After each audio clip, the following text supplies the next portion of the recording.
taon.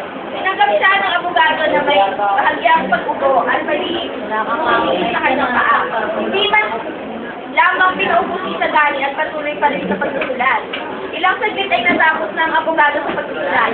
Itinaas ang ulo at nang makilalang binata ay magiging inabot ang kamay. Kumusta ka, binata?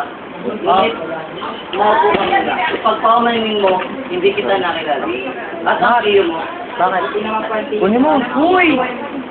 Tumingin ka muna. Ikaw pa niya, no? Rinig.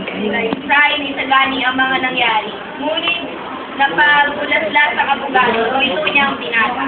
oo, walang ibang makikinig sa akin sa pag-ibig sa bayan. Ngunit, hindi ako mapapahamo. Hindi naman namin nais kayo ilagay sa lipitan.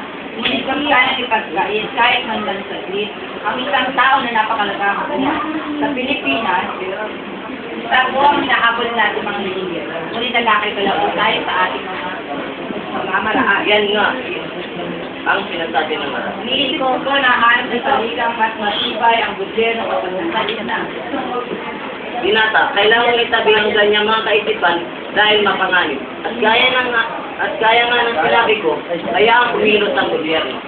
Wapang pamalaan para sa kabutihan ng sambayanan. Kailangan sumunod sila yung sinasabi ng sambayanan na lubos na nakakalam ng kanilang pangangailangan. Mga mamamayan din ang bumubuo sa gobyerno at sila ang higit na nakapagsabi. Ngunit tulad ko ng iba, tao na nagkakamali rin. Kaya hindi dapat maging bigis at dinig ng iba. Kailangan magtiwala sa kanila. May isang babae na walang hindi umiiyak, walang gatas ang humingi, sinigilibigyan. Sa gobyernong ito, kabaliktaran ang nangyayari. Ipagpatawad ko ninyo, kapag humingi ang bayan sa oraang legalis ng bagay sa gobyerno dahil nakala nila madalito at handang magbigay ng isang kabutihan at dapat ikatuwa sa langit sa kagagalit ang panghingi.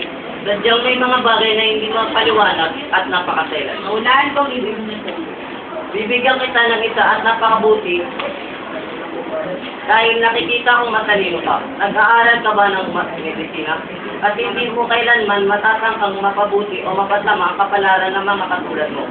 Kapag natanggap mo na ang iyong lisensya, mag-asawa ka ng mayaman at matataling talaga. Maniwala ka sa akin. Maalala mo ako sa sasabihin tama kapag may mga uban ka ng katulad mo.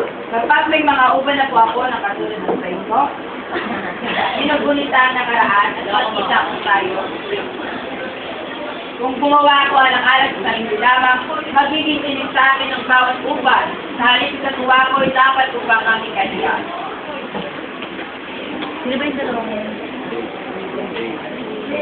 Diyan ako nagtatapos ang aking dula-dulaan.